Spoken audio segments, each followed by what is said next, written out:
Madame, monsieur, bonjour, merci d'avoir choisi Congo Culture. Aujourd'hui, j'ai l'honneur de recevoir dans cette émission Madame Ursule Ngatiele. C'est une journaliste qui cumule plus de 10 ans dans les médias congolais, indépendante, leader, est intelligente également. Aujourd'hui, elle va nous livrer quelques secrets qui vont vous permettre, en tant que jeune fille, de s'épanouir en société. Et donc, avant d'entrer dans le bain de cette émission, je vous propose de suivre le portrait de Madame Ursule Ngatiele. À tout de suite. Née le 4 février d'une certaine année à Brazzaville, Ursule Ngatiele est une femme journaliste bilingue qui cumule plus de 10 ans d'expérience dans les médias congolais. Durant son parcours, elle a assuré la co-animation d'une matinale quotidienne à Top TV, nommée Top Matin, et la présentation du grand journal Le Retro de la semaine. Dynamique et courageuse, la chaîne décida de l'envoyer à la couverture médiatique de la COP21 à Paris en 2019. Jeune, belle, leader et battante, Ursule Ngatiele est aussi coordonnatrice de l'association Trèfle Bleu qui lutte pour les intérêts de femmes congolaises dans divers domaines. Membre de l'association Amis de la presse, membre du réseau des journalistes culturels d'Afrique centrale. Madame Ursule, bonjour. Bonjour Madame Tania. Merci d'avoir accepté notre invitation. Tout le plaisir est pour moi, c'est moi qui devrais vous remercier. Voilà. Alors, comme annoncé au début de cette émission, vous êtes une femme journaliste. Votre carrière professionnelle débute en 2009 lorsque vous décidez d'intégrer Top TV. Alors, est-ce que vous pouvez nous expliquer la petite histoire d'amour entre vous et le journalisme? Alors, la petite histoire d'amour, waouh! Et cette histoire, déjà, pour vous, encore pour les téléspectateurs qui nous découvrent, c'est vraiment en 2009, comme vous venez de le dire. Mais c'est une histoire qui débute il y a longtemps. Parce que déjà, je suis née d'une famille des communicateurs, je peux le dire comme ça. Mon papa déjà était à la radio jusqu'à la fin de sa carrière. Il a fait radio. Ma grande sœur aînée a fait journalisme aussi, enfin jusqu'aujourd'hui, puisqu'elle est encore à Télé Congo. Elle fait journalisme. Et déjà depuis toute petite, à l'église, parce que j'ai fait école de dimanche à l'église protestante, déjà depuis toute petite, on m'attribuait déjà ce rôle de journaliste. Et lorsqu'il fallait faire du théâtre, recevoir des pasteurs à l'église, je faisais déjà journalisme depuis toute petite. Et si bien qu'à l'église, quand ils m'ont vu aux écrans, personne n'était surpris. Ils ont dit, en tout cas, c'est vraiment elle, c'est ce qu'on est en train de voir. Et donc, cette petite histoire d'amour commence déjà là. Comme nous avons l'habitude de le dire chez nous, hein, je suis africaine et moi je le crie haut et fort. Comme on le dit chez nous, vous l'avez dans le sang et dès que vous commencez, vous sentez que ça va et ça roule. Alors en 2009, lorsqu'on lance Top TV, ma sœur aînée a été sollicitée comme une personne formatrice envers toutes ces personnes-là qui venaient à Top TV. Et elle m'a sollicité, elle m'a demandé d'y aller, je suis allée. Je commence d'abord en tant que journaliste au Kituba.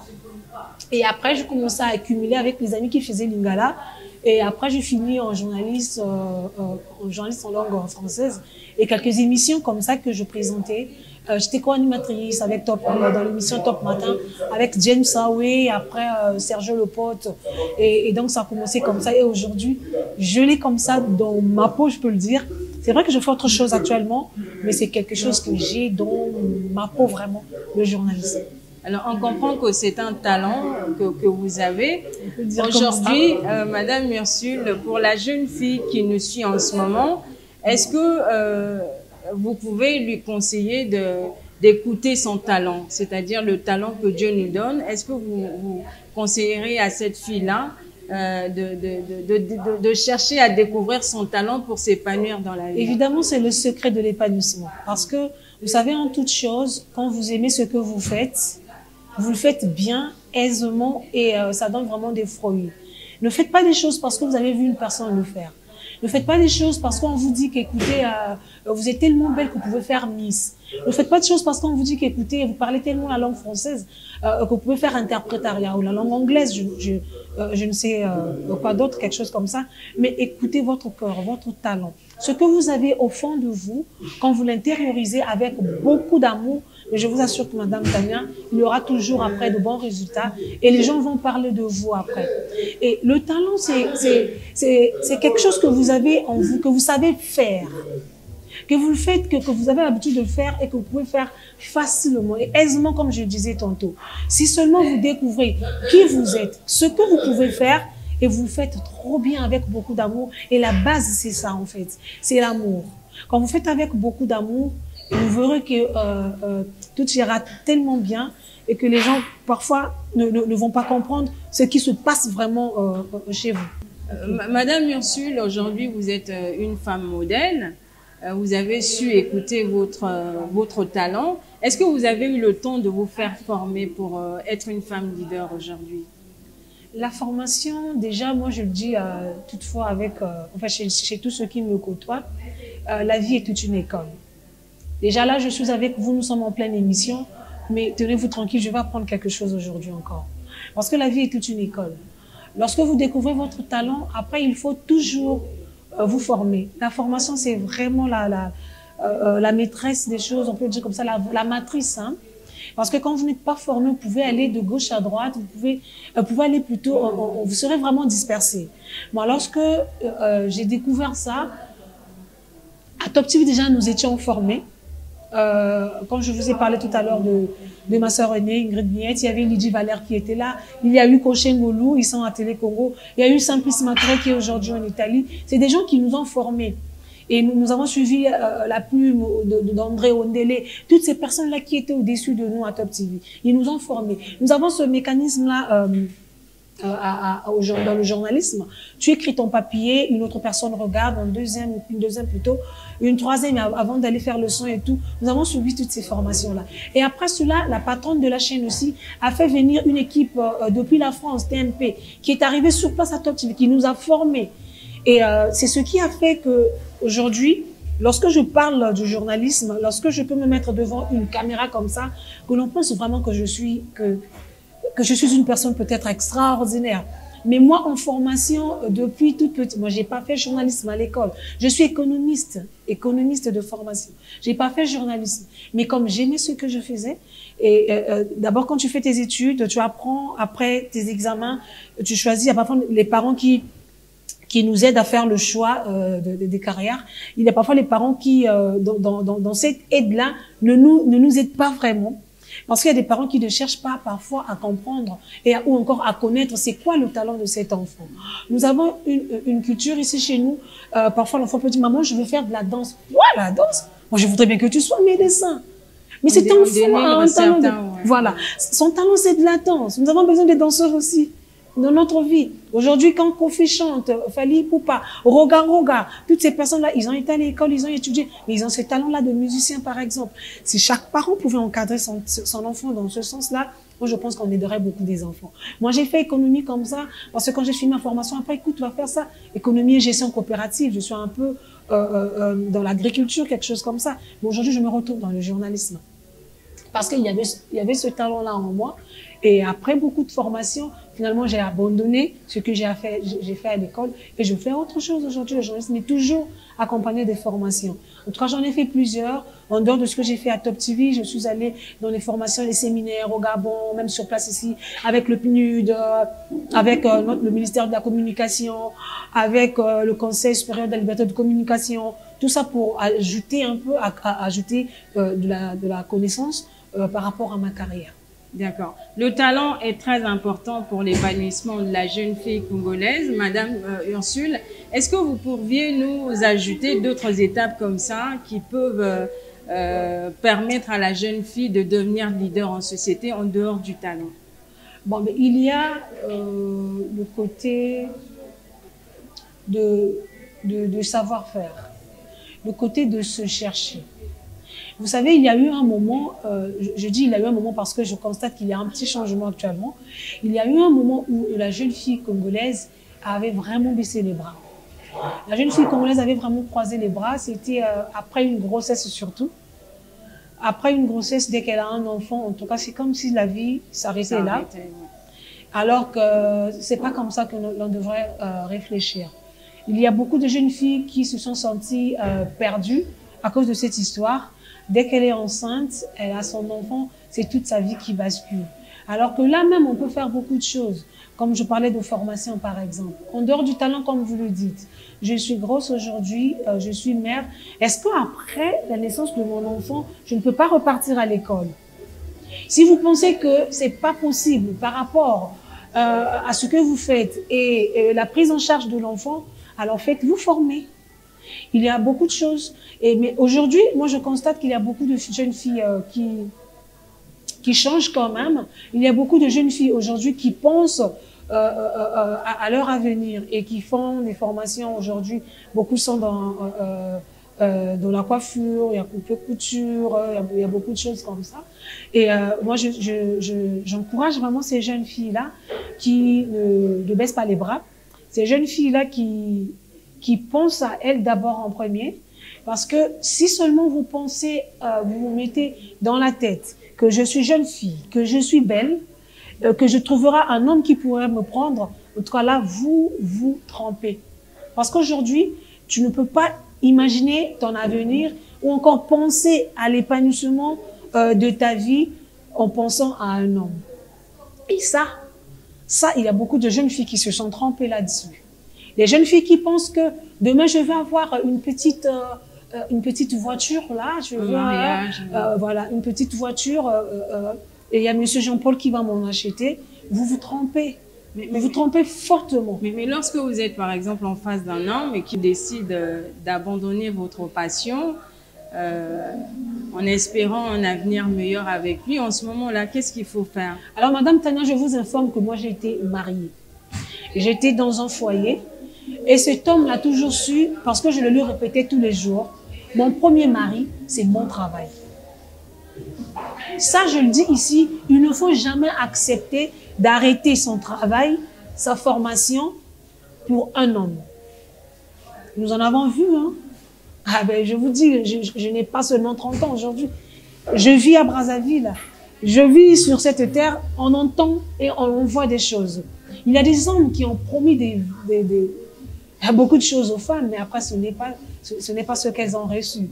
Aujourd'hui, tu ne peux pas dire à une femme, arrête ce que tu fais parce que je veux te prendre en charge. Quel est cet homme-là? Non, une femme doit travailler, elle doit s'épanouir. Mais quand elle a déjà accepté le mariage, est-ce qu'il faut abandonner ou mais le mariage, c'est pas le travail.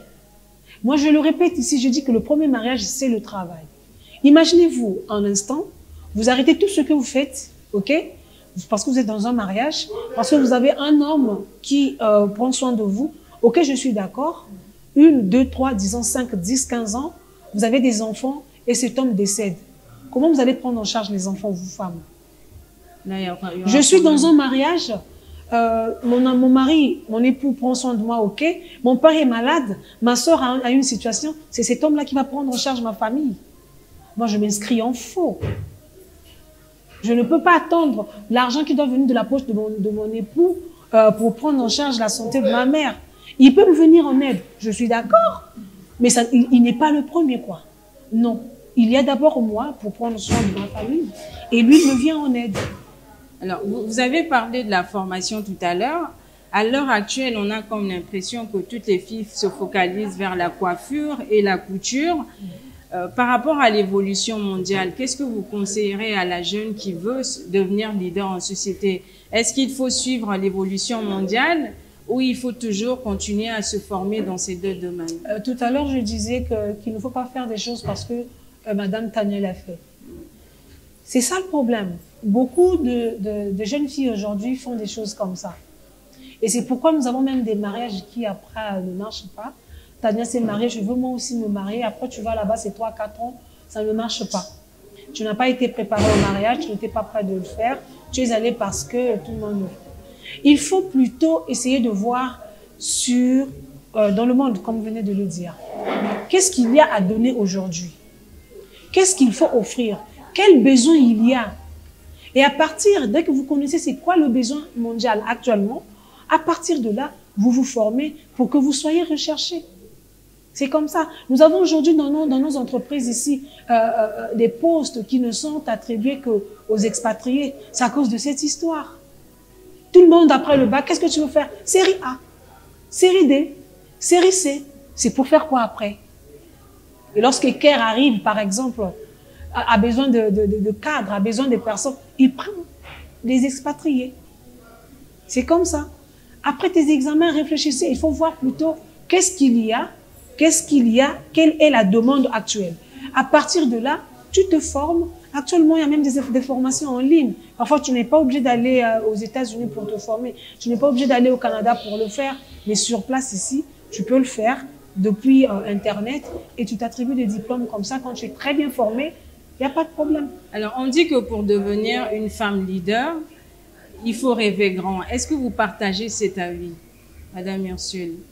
Est-ce qu'en faisant la coiffure, par exemple, on peut devenir femme leader ou pas? Moi, je pense qu'il faut rêver grand, comme vous venez de le dire. Vous savez, aujourd'hui, le leadership, chacun donne la définition du leadership à sa façon. Et moi, je pense que rêver grand, c'est ça. D'abord, le leadership, c'est être une personne qui est capable de faire accepter ses ambitions, être capable de faire accepter ses projets. En fait, quand tu as un projet, quand tu peux le faire accepter, le faire exister, là déjà tu es une personne leader. Alors rêver grand, je pense que oui, il faut rêver grand pour être femme leader. Bon, mais dans la coiffure, être femme leader, je ne sais pas si c'est vraiment possible. Et c'est vrai que tout à l'heure, je disais qu'on a besoin de tout le monde, mais je ne sais pas si c'est vraiment possible. Mais quand on parle de rêver grand, c'est une personne qui a des projets un peu plus grands. Et dans la coiffure, s'il y a une personne qui peut aussi avoir des choses un peu plus grandes, peut-être, je ne suis pas là en train de dénigrer ces femmes-là. Je vous adore parce que moi, sans coiffure, de toute façon, je ne peux pas.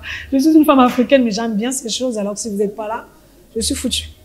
Alors, vous êtes une femme leader aujourd'hui, Madame Ursule. Vous faites parler de vous dans les médias congolais. Vous avez su laisser vos empreintes. Alors, pour la jeune fille qui veut devenir comme vous, qu'est-ce qu'elle devrait faire pour laisser des empreintes dans une société? Elle doit être quel genre de femme? Alors, c'est cette femme-là qui, d'abord, se respecte. Cette femme-là qui doit se faire respecter. Parce que, tenez-vous tranquille, la réputation est très importante dans ces choses. Quand vous voulez être leader, quand vous voulez qu'on parle de vous, la réputation, elle est très, très importante. Et donc, ne soyez pas cette jeune fille-là qui s'assoit devant Telenovela du matin au soir. Parce que quand tu es devant Telenovela du matin au soir, tu n'as pas de projet à bâtir, tu n'as pas une réflexion à pousser un peu plus loin.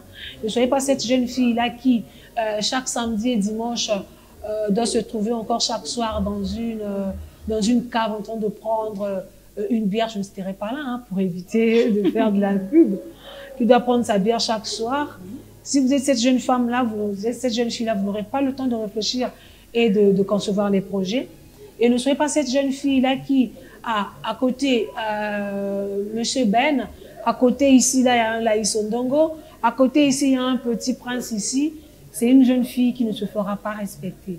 Alors, c'est vrai qu'il y a ce côté de soi-même à développer. Vous êtes vous-même, quand vous avez des projets, essayez de réfléchir à l'avenir, à ce que vous pouvez apporter dans la société. Quand vous pensez que vous êtes une personne qui peut apporter quelque chose dans la société, là, vous serez cette femme-là qui pourrait faire parler d'elle. Devenir une femme leader, c'est vrai, mais comment est-ce qu'il faut se comporter face aux difficultés? Est-ce qu'il faut abandonner ou continuer, Madame Ursule? Il y a des adages qui disent beaucoup de choses sur ça.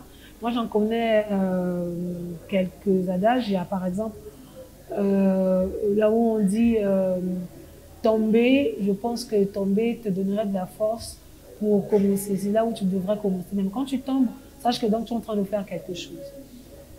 Je vous assure que même si vous pouvez avoir l'occasion de parler avec le président de la République, même le ministre femmes qui sont aujourd'hui là connus, pas seulement ici au Congo-Brazzaville, même sous d'autres cieux. Si vous avez seulement l'occasion de parler avec ces personnes-là, ils vont vous raconter, même les Kim Kardashian que vous appréciez aujourd'hui, ils vont vous parler de leur carrière, mais pas seulement dans la droiture.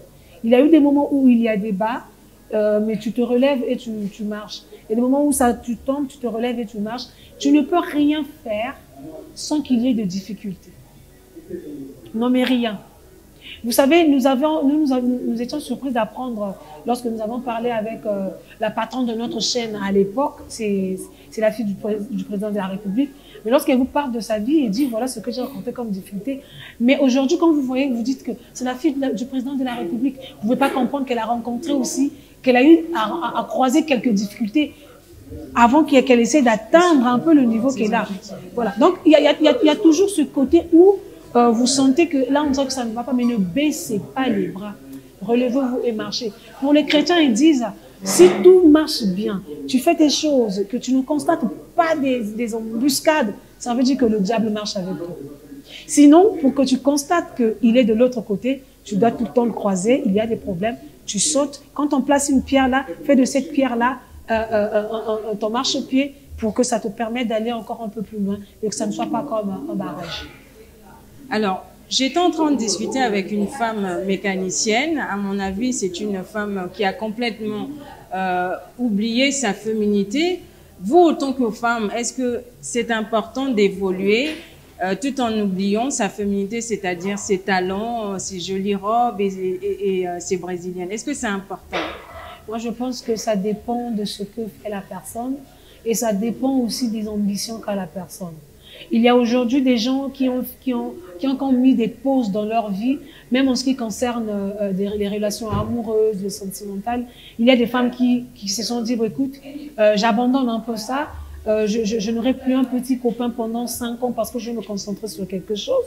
Il y a aujourd'hui des femmes, par exemple, quand vous dites mécanicienne, moi j'en ai croisé aussi, qui lorsque tu te rapproches d'elle, tu sens que c'est vraiment comme un homme, parce qu'elle est tellement dans un milieu d'hommes qu'elle a oublié les jupes pagnes juste parce qu'elle veut se faire. En fait, c'est juste le milieu qui domine la personne. Mais je pense que quand on est femme, on meurt femme.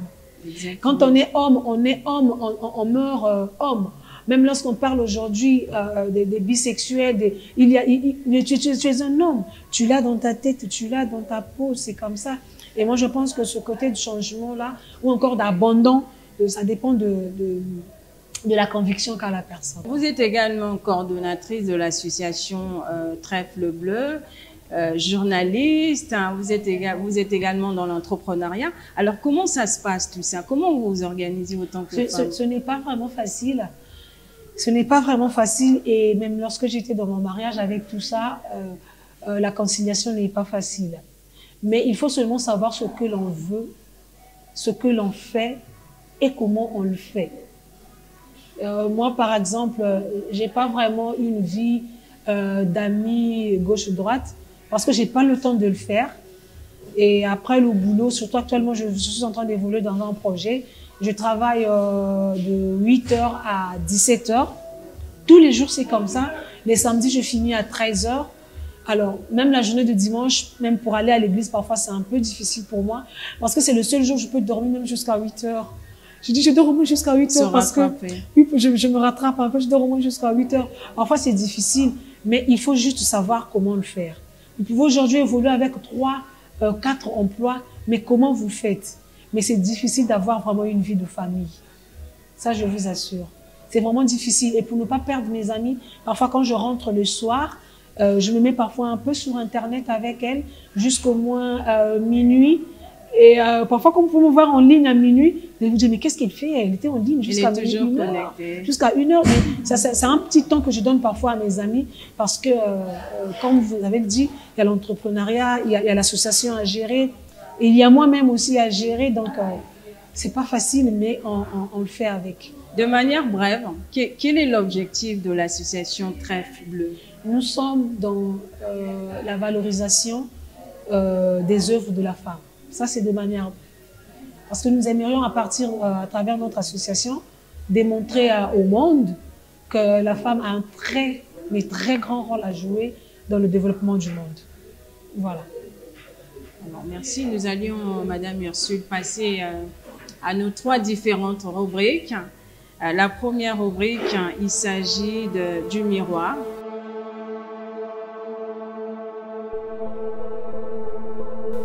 Miroir. Vous allez regarder, fixer votre caméra, Ok. et nous dire tout simplement, lorsque vous vous mirez, ou encore lorsque vous vous regardez sur les écrans miroirs, qu'est-ce que vous détestez sur Ursule? Oh my God. Là, vous parlez de mon physique ou De votre physique. De mon physique. Qu'est-ce que je déteste? Oh my God. Quel exercice. Aïe, ça, Ce n'est pas il faut bien facile. le faire. Oh, c'est ma grosse tête. La grosse tête. Ah, je trouve qu'elle est un peu trop grosse. Sinon, le reste, ça va. Est-ce que la chirurgie vous tente, Madame Ursule? Je suis une personne un peu trop peureuse, donc j'ai peur de la chirurgie. Alors, on passe tout de suite à la deuxième rubrique. Il s'agit de vrai ou faux. Là, vous allez tout simplement nous répondre par vrai ou faux sans entrer en profondeur, Madame Ursule. D'accord. Vrai ou faux que vous avez couvert la COP 21 en 2019 à Paris, en France? Vrai. Vrai ou faux que votre père est votre modèle? Faux. Vérité, rien que la vérité. Madame Ursule, ici vous allez vous adresser à une personne qui vous sent chère. Il peut s'agir de votre partenaire, il peut s'agir de votre meilleur ami ou de votre père. Vous lui dites une vérité auquel vous ne l'avez jamais avouée.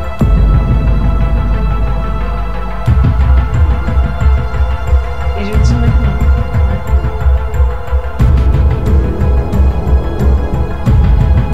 Si Et vous seulement, le je ne dis pas de qui il s'agit.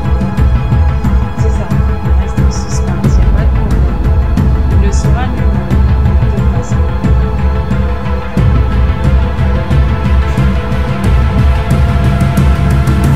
Je déteste le mensonge que tu as tout le temps. Je déteste ton mensonge. Voilà. Il saura, cette personne saura, elle saura. Alors, Voilà. le message est passé, Madame Ursule. Si vous auriez un mot à dire à votre père, ce serait lequel? Parce que vous parlez souvent de lui. Alors, à mon père, je lui dirais merci. Parce que c'est vrai qu'il y a la femme qui porte la grossesse, mais le géniteur, c'est lui, c'est mon père. Et aujourd'hui, je lui dirais merci. Et je lui dirais que je l'aime beaucoup. Alors, pour finir, juste un mot à votre mère. Peut-être qu'elle sera un tout petit peu jalouse. Juste un mot. Alors ma mère, je ne pense pas qu'elle soit jalouse. Parce que c'est elle qui partage ma vie depuis toujours. Vous savez, j'ai quitté son lit à 20 ans. Je dors encore avec elle sur un lit. Je ne pense pas qu'elle soit jalouse parce qu'elle sait. Elle sait ce qu'elle est dans ma vie aujourd'hui. C'est ma copine. Elle sait que je l'aime aussi beaucoup. C'est ma copine. C'est ma Khadija, quoi. Déjà, nous sommes nés le même jour. C'est vraiment mon moi et ma mère. Je ne pense pas qu'elle soit jalouse. Alors, Voilà. nous sommes presque au terme de cette émission. Madame Ursule, quel est votre mot de conclusion pour terminer? Alors, moi, je demanderai à la femme congolaise d'arrêter de rêver le mariage, de se lever, de penser à son avenir et de faire parler d'elle.